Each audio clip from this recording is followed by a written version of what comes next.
자, 이번 시간에는 121페이지예요. 비영리재단법인의 설립이에요.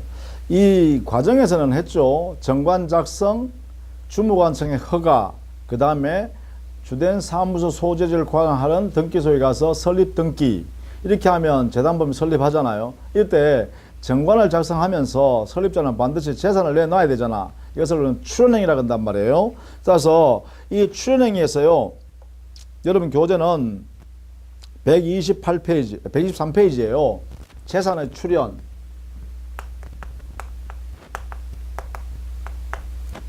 설립 시에 출연자의 출연행위가 필요합니다. 이 출연행위에서 출연자, 이 사람이 뭐예요? 설립자죠. 설립자. 이 설립자가 자기가 가지고 있던 소유권을 재단법인을 설립하면서 재단법인, 여기에 재산을 내놔야 되죠. 이렇게 소유권 넘어가야 됩니다. 이렇게.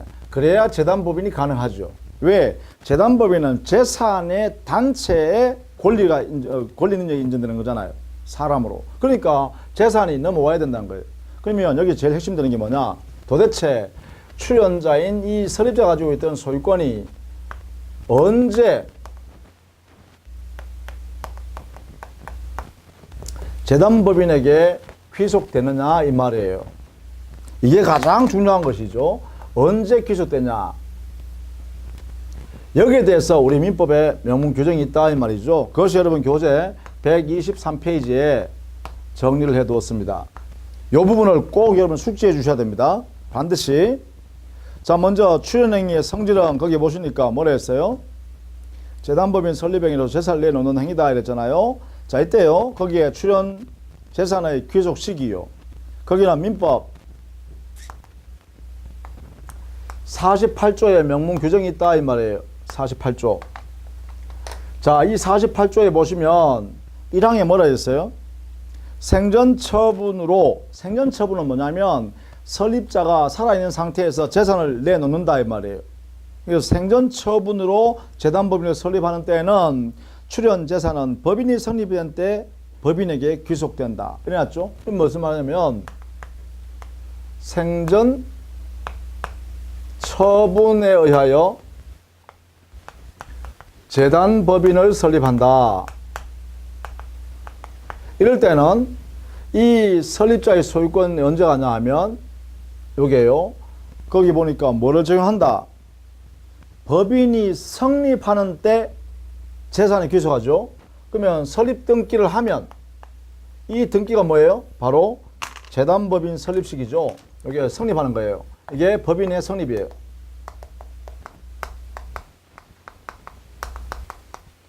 이때 바로 여기에 생년처분에서 소유권이 이렇게 귀속한다 이 말이 법인에게 여기 와 있다 이 말이죠. 이게 1항이에요. 1항. 생전처분으로 재단법인 설립하는 과정에서 설립등기하게 되면 그 설립등기하는 순간에 법인이 성립하게 되고 그 성립하는 이 시기가 바로 뭐다? 소유권 귀속 시기다 이렇게 되겠죠. 따라서 요게 되겠네요. 생전처분에서 재산권은 법인이 성립한 때다. 요게 첫 번째입니다. 요렇게. 그 다음에 2항 볼까요? 2항에서는 이래놨죠. 유언으로 재단법인을 설립하는 때는 그 출연재산은 유언의 효력이 발생한 때부터 법인에 귀속한다 해놨죠. 그러니까 두 번째 2항은 자, 유언회에서 의해 재단법인을 설립해요. 자, 이런 경우에는 자, 유언이죠. 유언. 자, 내가 설립자가요. 내가 죽으면 어디에 있는 그 건물 빌딩 그 20층짜리를 나를 위해서 내 이름으로 장학재단법인을 만들어라. 이렇게 유언을 해놓고 그 당사자인 유언을 남겨놓은 설립자가 사망하면 그러면 그 재산 남겨놓은 20층짜리 건물의 소유권이 어떻게 돼요? 재단법인 넘어가야 될 거 아니에요. 그럼 언제 넘어가냐 이 말이야. 여기는 뭐예요? 유언의 효력이 발생한 때죠. 재단법인이 설립하면 설립 시기가 아니고요. 여기에 유언의 효력이 발생한 때에 해놨죠.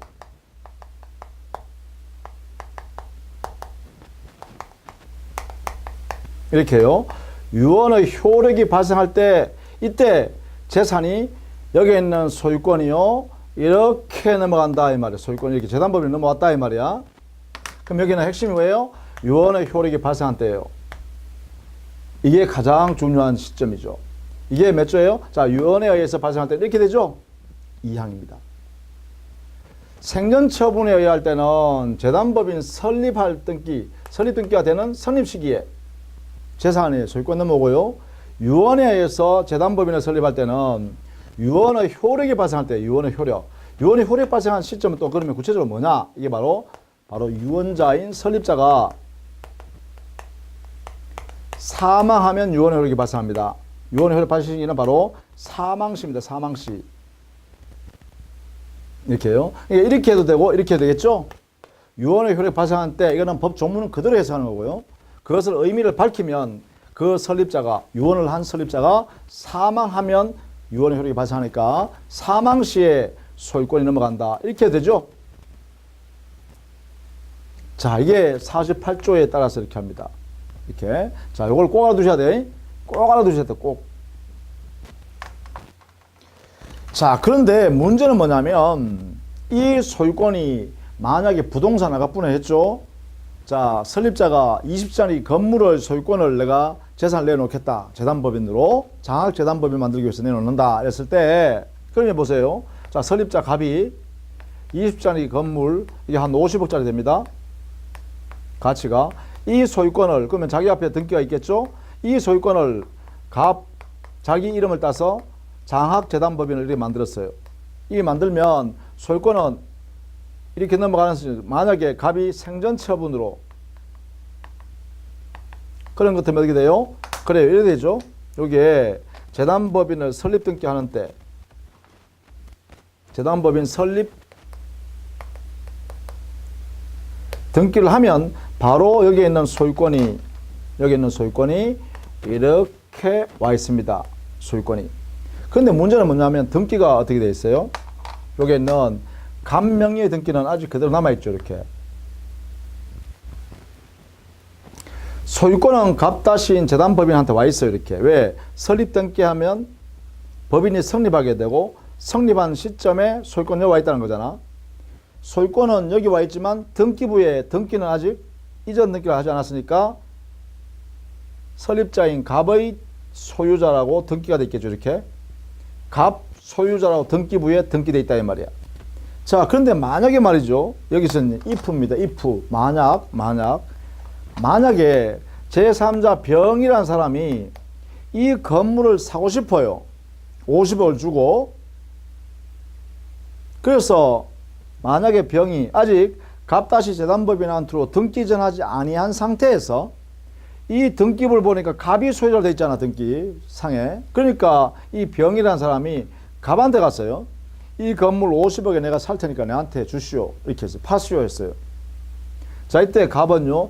안 판다, 못 판다 하면 돼요. 왜냐하면 이 소유권은 여기 갑-재단법인 거지 자기 소유물이 아니니까 나가 못 팝니다 하면 되는데 만약에 대금을 50억 받으면서 이 갑이라는 사람이 소유권 등기를 여기한테 병한테 넘겨줘버리면 어떻게 되냐. 이렇게 매매 계약을 통해서 갑이 자기 가지고 있는 소유권 등기를 병한테로 소유권 등기를 이렇게 이전해주면 어떻게 되냐. 왜냐하면 이때 병이라는 사람은 당연히요. 등기부상에 갑이 소유자 되어 있으니까 등기부상에.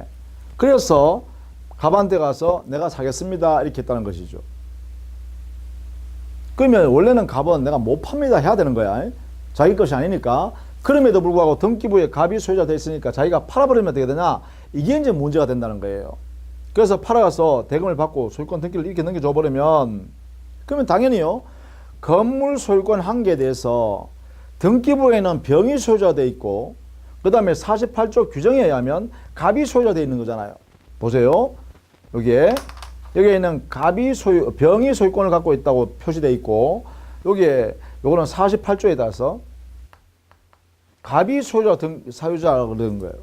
갑다시가. 그러면 과연 이 건물의 소유권은 병이 소유권을 취득하는 것이냐 아니면 여기에는 갑다시 재단법인이 소유권을 취득했다고 해야 할 것이냐라는 문제가 이 두 사람 사이에 발생한다 이 말이에요. 이 두 사람 사이에. 이것을 우리는 뭐라 그러냐 하면 이 부분을 재단법인과 제3자 사이에 소유권 주장이다.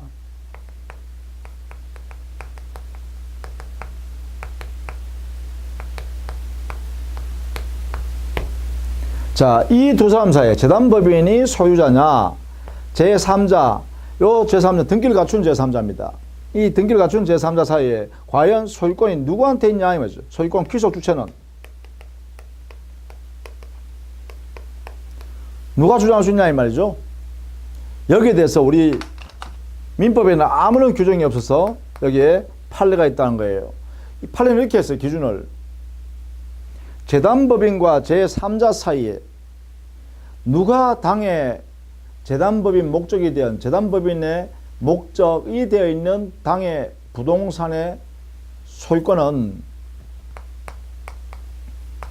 등기를 갖춘 자만이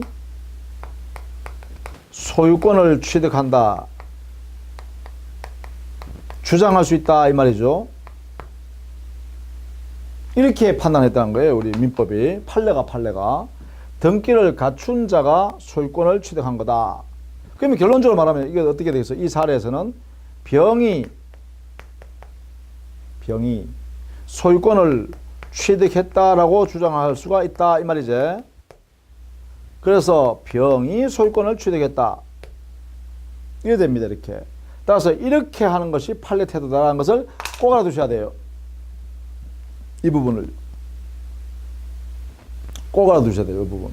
네? 이것을 우리 교재에는 123페이지에 제일 밑에 동그라미 4번에 있죠. 거기에 보시면 자 먼저 판례는 특수한 이론을 전개하고 있다 하면서 출연자, 이 설립자입니다. 출연자인 설립자와 법인, 재단법인 사이에서는 등기 없이도 출연 부동산의 법인 설립과 동시에 법인에 기속한다. 즉 법인이 소유자다. 그러나 제3자에 대한 관계에 있어서는 이 말은 뭐냐면 출연자가 아니라 할 때는 재단법인과 제3자 사이에 그 출연 재산의 귀속에 관한 원칙에 따른 것은 등기를 갖추어야 소유권을 인정받는다라는 것이 이게 판례 태도라는 거야.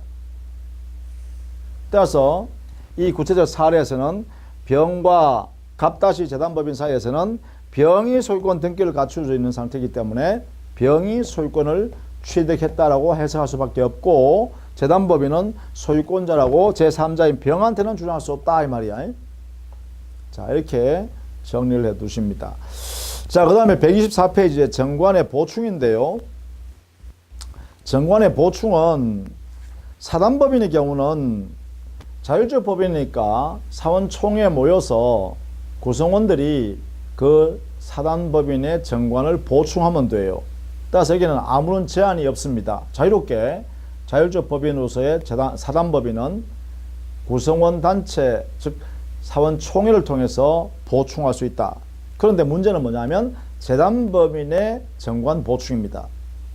설립 과정에서 정관을 반드시 필요적 기재사항을 다 기재해야 되는데 설립자가 정관의 필요적 기재사항을 모두 정하지 못하고 사망해 버렸어요.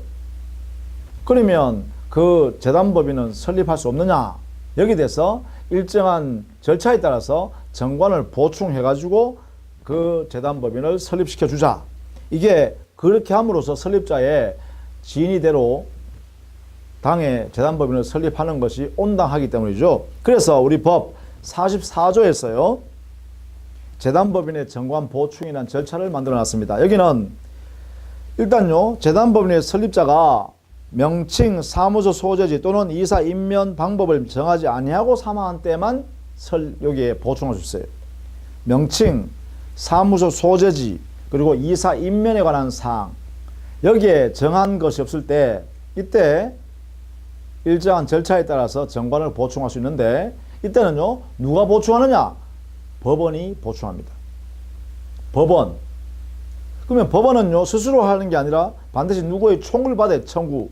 그러면 이때 청구하는 사람 바로 이해관계인 검사가 법원에다가 청구하면 법원이 이것을 보충한다. 이런 이야기입니다. 이해관계인 검사의 청구에 의하여 법원이 정관을 보충하여 재단법인의 설립을 허용한다. 이런 이야기예요. 자, 그 내용을 반드시 알아두셔야 됩니다. 중요 사항이 아닌 명칭, 사무소 소재지, 그리고 이사 임면에 관한 사항을 설립자가 정하지 않은 상태에서 사망했다라고 하면 그 부분을 이해관계인이나 검사가 법원에 청구하면 그 법원이 그 내용을 보충해서 정관을 만들어서 당의 재단법인을 설립할 수 있다. 이런 이야기입니다. 자, 그렇게 해서요, 정관 보충해서 정관을 만들었으니까 주무관청 허가를 받아서 설립 등기 거치면 재단법인이, 사단법인이 다 만들어지겠죠? 자, 이렇게 재단법인, 사단법인이, 법인이 만들어지면 법인은 능력을 갖습니다.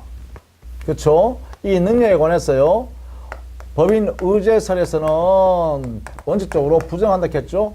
능력을, 그죠? 부정한다. 그런데 법인 실제설에서는요, 실제설에서는 원칙적으로 인정한다. 이렇게 했어요. 그죠? 이게 학설의 견해다. 그죠? 자, 그러면 우리 민법상을 어떻게 해석해야 되냐? 법인 실제설에 근거해서 어떻게 해석해야 되냐라는 것입니다. 물론 우리가 민법상의 사람의 능력에는 권리 능력이 있고요, 의사 능력이 있죠. 그리고 행위 능력이 있습니다. 그렇죠? 그 다음에 의사 능력과 같은 내용으로서 정신 능력인 책임 능력이 있습니다. 이 책임 능력은 곧 불법 행위 책임 능력이죠.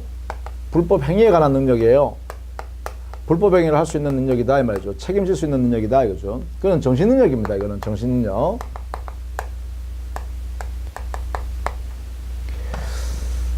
자, 이 세 가지의 능력을 각각 또 공부를 해야겠죠. 자연인에서 권리능력, 의사능력, 행능력 했듯이. 자, 원칙적으로요, 여기에 특징이 뭐냐? 법인의 능력의 특징은 권리 능력이 제한되는 일정한 제한을 통해서 권리 능력을 인정하게 되면 그 능력 범위 내에서, 권리 능력 범위 내에서 의사 능력을 갖게 되고 행위 능력을 갖게 됩니다. 이렇게. 자, 이게 이제 특징이죠. 법인의 권리 능력이 정해지면, 일정한 범위로 정해지면 그 범위 안에서 의사 능력도 갖게 되고 행위 능력도 갖게 된다. 이렇게 정합니다. 그러면 여기서요, 권리 능력은 어떻게 정해지느냐라는 것이에요. 법인의 권리 능력은 우리 민법에 세 가지의 제한 하에서 법인의 권리 능력이 인정됩니다. 자, 그것은 여러분 교재 126페이지에 있죠. 법인의 권리 능력. 거기에 보면 1. 성질에 의한 제한, 2. 법규에 의한 제한, 3. 정관에 정해진 목적에 의한 제한. 이 세 가지 제한 범위 안에서 권리 능력이 정해진다 이 말이에요. 첫 번째, 성질에 의한 제한이란 것은 권리의 성질이 아예 법인이 가질 수 없는 권리가 있다 이거예요. 예컨대 예를 들면 상속권이란 것은, 상속권, 이 상속권은 자연인에서만 인정될 수 있는 상속이죠. 그래서 상속권은 법인에서는 아예 인정될 수 없는 성질이다 이 말이에요. 이런 예를 들 수 있겠죠. 그래서 그 성질에 의해서 권리 능력이 이렇게 정해진다. 두 번째는요, 법률 규정에 의한, 법규에 의한 제한입니다. 법률에 의한 제한 해도 좋겠죠. 법률에 의한 제한. 여기도 예를 들면 우리 민법의 명문 규정에 의해서 예를 들어 놓은 게 있어요. 예, 어떤 거냐면 청산법인의 경우는 청산의 목적 범위 내에서 권리 의무의 주체가 된다 이렇게 놨어요. 그러면 청산법인은 모든 권리 의무, 이 범위의 모든 권리 의무를 다 갖는 게 아니라 청산의 목적이 딱 제한되기 때문에 그 범위 안에서만 권리 의무를 가져라 이거죠. 이게 바로 우리 민법에 있는 법률에 의한 제한입니다. 청산법인의 예죠.